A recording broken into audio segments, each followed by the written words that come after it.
Kothagudem municipal పరిధిలో మనం చూసుకున్నట్టయితే ఈ పాత కొత్తగూడెంలో గతంలో ఈ మున్సిపల్ పరిధిలో నివసిస్తున్నటువంటి వాళ్ళకి గత ప్రభుత్వము ఇల్లు లేనటువంటి వాళ్ళకి సుమారు 75 గజాల చొప్పున 800 పై మంది వాళ్ళకి ఇంటి పట్టాలను లక్కీ డ్రాలు తీసి ఏదైతే ఇల్లు కేటాయింపులు చేయడం జరిగిందో ఇది జరిగి ఇప్పటికీ 6 నెలలు గడిచిపోతున్నా కూడా సుమారు 6 నెలలు అయిపోతుంది. అయినా కూడా అధికారులకు ఏ విధమైన చలనం లేదు.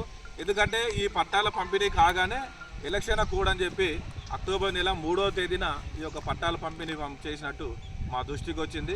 వాళ్ళకి అలాట్మెంట్ అయితే చేసిళ్ళు కానీ కనీసము అప్పుడున్న శాసనసభ్యులు ఏదైతే వాళ్ళకి మేము మళ్ళీ గెలిచినాక గృహలక్ష్మి పథకం కింద మేమే వాళ్ళకి ఇల్లులు కట్టిస్తామని చెప్పి హామీలు ఇచ్చిన ఎన్నికలలో ఈ పథకంలో కూడా పెద్ద ఎత్తున డబ్బులు ఇచ్చిన వాళ్ళకే ప్లాట్లు ఇచ్చిల్లనే ఆరోపణలు ఉన్నవి.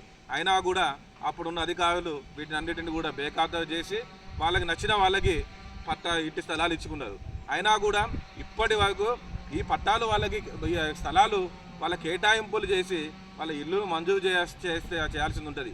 ఎందుకంటే గవర్నమెంట్ ఏ పథకం పెట్టినా కూడా 6 నెలలలో లబ్ధిదారుడు దాన్ని హ్యాండ్ ఓవర్ చేసుకోకపోతే వెంటనే మళ్ళీ ప్రభుత్వ ఆధీనంలో తీసుకుంటామని చెప్పి వాళ్ళు ఇచ్చే అలాట్మెంట్లోనే క్లియర్గా మెన్షన్ చేస్తారు. కాబట్టి తక్షణమే మున్సిపల్ పాలక పక్షము, రెవెన్యూ అధికారులు, స్థానిక శాసనసభ్యులు స్పందించి ఏదైతే ఇల్లు అలాట్మెంట్ చేసిన వాళ్ళు ఉన్నారో వాళ్ళ త్వరితగతిన ఇంటి నిర్మాణాలు కూడా పూర్తి చేసేయాలని చెప్పి ఈ రోజున సేవ్ కొత్తగూడెం నుంచి మేము డిమాండ్ చేస్తున్నాం.